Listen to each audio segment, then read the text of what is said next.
Okay, so loads and loads of people have been asking me if I'll do a tutorial covering basic piano chords. I have done quite a bit on piano chords in the past, but often the videos I've done on them are quite old, back in the days when I wasn't using such a good camera or sound system, and they're way back in my timeline, so I thought now was a great time to have a bit of a refresher of all the most common piano chords that you'll come across. This is actually an especially good time of year because obviously for many of us Christmas is coming, and at Christmas you might be sat down there, tinkling away at the piano, or you might have got music books for Christmas. 100 classic Broadway show tunes, great movie themes, whatever it is, because often these things have in them chords.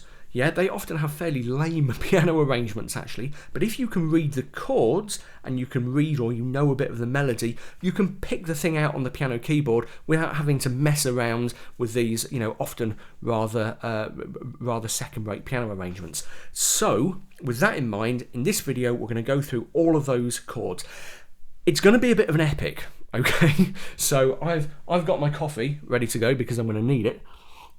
And for you guys, rather than making you sit through the whole thing, because many of you will have some of the basic knowledge here, what I've done is create an index of this video. If you go to www.billspianopages.com/chord index, you'll find a time-stamped list of all the chords I cover in this video. So if you're only interested in, say, a major ninth chord, head over to that page, click the link for the major ninth, and in theory, it will take you to the right place in this video where I cover that chord. Okay, so what I'm going to do is first start off with a couple of bits of important music theory that you need to know, okay, in order to build chords, and then go through all of the most important chords that you will come across in most sheet music. Here we go. Okay, the first thing we need to understand is a very, very elementary bit of music theory, and that's just how to create thirds. Thirds are types of interval. I won't dig into what intervals are now, but basically they're ways of measuring the distance between two notes on the piano keyboard. But thirds are useful because if we know how to create a major third and a minor third, we can from those build most of the piano chords that we need. Okay, so they're really important. Creating them is dead easy. Let's say we've got the note C and we want to build a third, a major third on top of it. A major third is 5 notes of the piano keyboard. If you've had music lessons, you can think of it in terms of 2 whole tones or 2 whole steps. But assuming you haven't, we'll just think of it as 5 notes, black and white on the piano keyboard. 1, 2, 3, 4, 5. Major third. Let's try it on another note. Let's try it on A flat. There's A flat, and 1, 2, 3, 4, 5. So we're always counting the note we start on. Major third. Let's start on D. 1, 2, 3, 4, 5. There's a major third. A minor third is exactly the same, but instead of being 5 notes, it's 4. So there's a major third based on C. There's a minor third.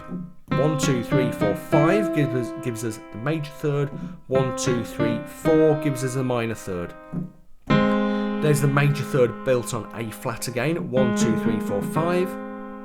1, 2, 3, 4 gives us the minor third.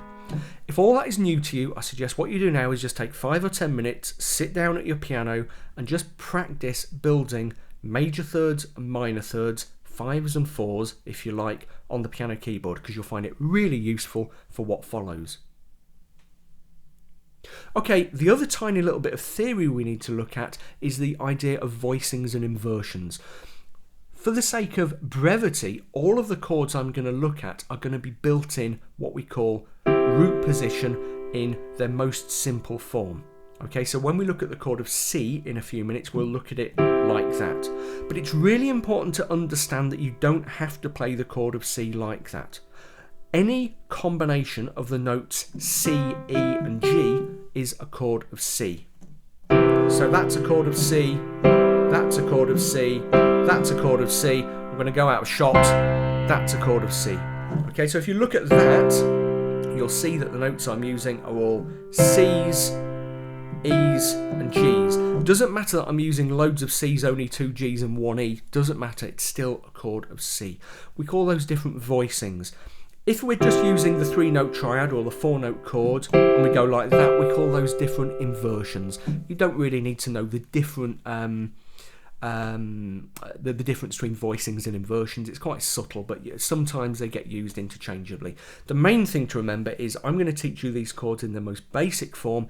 You don't have to play them like that. What you can do is take the notes of those chords, say if we look at E flat major 7, and you can play that in whatever kind of voicing you like, as long as you're using all the notes of that chord, no more, no less. So there we've got E flat, G, B flat, D, yeah, and that's exactly what I've got there, but just in a different order and more of them on the piano keyboard.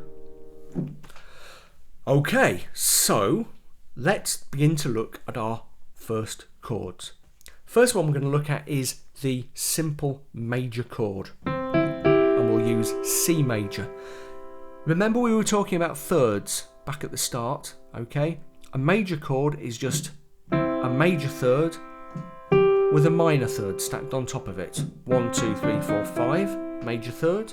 1, 2, 3, 4, minor third. Yeah, let's do it on another note. Let's start on A. There's our major third, and there's our minor third. Okay, and that's the chord of A major. Very simple and straightforward. The minor chord is just like the major chord, but instead of being a major third with a minor third on top, it's a minor third with a major third on top. So there's our C major chord, major third, minor third. There's our C minor chord, minor third, major third. Minor third, major third, C minor.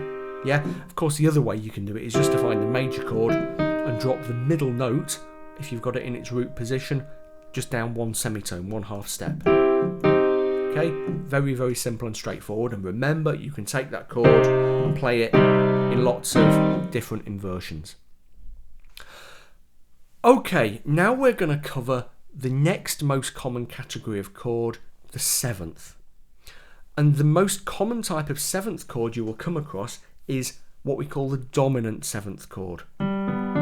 Here's the chord of G7. The dominant 7th chord is just written chord name, like G or F or C or E flat or whatever, plus a 7. G7, the dominant 7th chord. Creating the G7 chord, sometimes just called the 7th chord actually, because it's so common, is simple. We take the basic major chord of G, okay, in its root position. Okay, so we've built it using a major third and a minor third, and we add another minor third on the top, and that gives us G7. Let's try it on another chord. There's C major, and we're just going to add another minor third on top, and that's C7. And again, we can invert it and voice it however we like, as long as we're using those 4 basic notes. Next up is the minor 7th chord, and I'm going to look at D minor 7. Very similar to the dominant 7th chord. What we've done is take a simple minor chord, that is a minor third with a major third stacked on top, and we've added another minor third. Okay, and that gives us D minor 7. Let's look at another one. There's the basic chord of A minor, so we've got a minor third plus a major third, add another minor third, and we get A minor 7. Major 7th chords, again, pretty straightforward. We take a basic triad like that, basic chord of B flat in this case, and we add, B flat major I should say, and we add a major third on the top. Okay, clues in my name, major 7th, add a major third to a basic major chord, and we get the major 7th. Let's do it in another key. Let's imagine we're in E flat and we've got the chord of E flat there. E flat major 7. It's a very distinctive sound, is the major 7 chord. Okay. Next up, we want to look at, excuse me, coffee time. Next up, we want to look at the 6th chord. Really common in sort of early and mid 20th century show music and in a lot of jazz, okay? The 6 is a little bit interesting. It's a little bit of an exception from our rule about always using thirds, because it is, let's look at it down here, it's a basic major triad with that note added, and we call it the 6th chord because that note is an interval of a 6th above that note, the tonic note of the chord, F6. Really classic jazzy sounds, okay? If you were looking at last week's tutorial on Good King Wenceslas, the jazzy version of Good King Wenceslas, I was using quite a quite a lot of 6th chords in there. The easy way to build them is just to find the basic triad and just go up 2 notes on the piano keyboard, whether they're black or white, from the top note there. Yeah, and you get that. So let's do it in for another chord. Let's imagine we've got A flat. God knows what fingering I'm using there. Look at that, pretty weird. And we're going, and that gives us A flat 6th. Okay. Something to notice, just going back to F6 there, is that it uses exactly the same notes as D minor 7, which we looked at earlier. There's our D minor 7 chord, D, F, A, and C. There's our F6 chord, F, A, C, and D. Yeah. Usually, whether we call a chord F6 or D minor 7 depends on what's happening in the bass. There are other kind of rules at work as well, depending what key the chord progression is and where it appears in the progression, but we don't need to dig into that now. Most often it's what's happening in the bass. So if we've got an F in the bass, it's F6. If we've got a D in the bass, it's D minor 7. But the 2 chords are basically the same. Okay, now things are getting just a little bit more complicated because we're going to look at the 9th chords, yeah? And again, all we're doing is building thirds on top of existing chords. So let's look at G9. We've already seen G7, which we know is a basic G chord with a minor third stacked on top, and all we're then doing is stacking a major third. Okay, so the 9th chord is your basic triad plus a minor third plus a major third. Yeah? The major 9th chord is your basic major 7th chord with a minor third added on top. You can see the close relationship between those chords. G9, G major 9. Let's look at that somewhere else. C9, C major 9. Okay, C9, C major 9. The reason it's called 9th is because that note there is an interval of a 9th from the tonic of the chord. 1, 2, 3, 4, 5, 6, 7, 8, 9. Okay, sorry, I didn't count the first one. 1, 2, 3, 4, 5, 6, 7, 8, 9. There we go. I've only been learning this stuff since I was 8 years old. I should have got that right. Anyway, there we go. So those are your basic G9 and G major 9. There's another type of chord you'll come across called the add 9 chord, and it's really common in sort of music from the 60s, 70s onwards, sort of ballady music, film music, a lot of pop and that sort of stuff. And that's where you take that 9th note, okay, but rather than playing it up here separate from the rest of the chord, you drop it into the chord proper and you take out the 7th.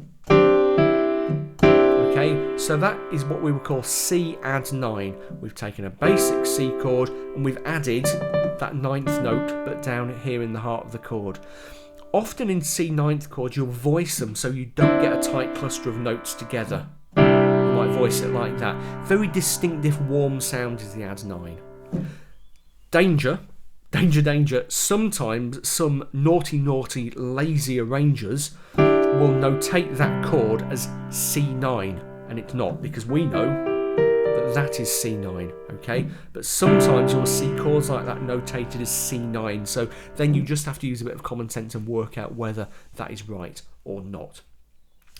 Next up, and we're getting into slightly less common chords here, we have what we call the sus or the sus4 chord. Let's look at that in E. We've got the basic E major triad there. And the sus4 basically takes the 4th note, the note of an interval of a 4th above here, which is that one, again, you need a bit of knowledge of intervals here, but don't worry, I'll show you the quick way of doing it in a second, and suspends it in the chord. That's where the sus bit comes from, okay? Okay, and again, usually, like in the add 9 chord, one of the other notes, usually that one is taken out and put in somewhere down here to prevent too much of a hard clash just there. Let's just look at it in another key. Let's imagine, on another chord rather, let's imagine we've got the chord of B flat. B flat sus 4 is there, okay? Yeah, let's think of the way to do it in semitones. Up from the root there, we've got 1, 2, 3, 4, 5, 6. So if in doubt what the interval of the fourth is above the tonic note of the chord, go 1, 2, 3, 4, 5, 6, and you'll find it. Let's imagine we're back in E, 1, 2, 3, 4, 5, 6, and that gives you the sus chord. You won't come across them that often, okay, but you know, they're out there. And finally, we are on to the diminished and augmented chords. Diminished chords are quite common in, again, a lot of sort of mid-20th century music, show tunes, a lot of jazz, stuff like that. You'll find dim and diminished seventh chords. Very, very simple, actually. They just use minor thirds. So, if that is our regular chord of C, our chord of C diminished is there. Okay, so our regular chord of C is major third plus minor third, but C diminished is minor third plus another minor third. Okay, let's look at that on a different note. Here's A, there's the regular chord of A, there's A diminished, minor third, A diminished. Diminished seventh, which you'll see sometimes, is just another minor third on top of that. Okay, it's your classic kind of horror movie chord. Yeah, there's a lot of tension in diminished chords, which is why they're quite popular in jazz. They make for good complex chord sequences. But all of the diminished seventh is a minor third plus a minor third plus a minor third. And again, you can play it in lots of different inversions. The interesting thing about diminished chords is that there are actually a very limited number, because that chord is A diminished, yeah. That chord is C diminished, but is using the same notes in a different inversion. That chord is E flat diminished, okay? And again, it's a bit like the difference between sixths and minor sevenths, in that we just decide what inversion they're in. Again, if you're playing from books of music, you don't really need to know this, as long as you can basically work out what a diminished chord is. Say you've got A diminished, minor third, A diminished seventh, another minor third.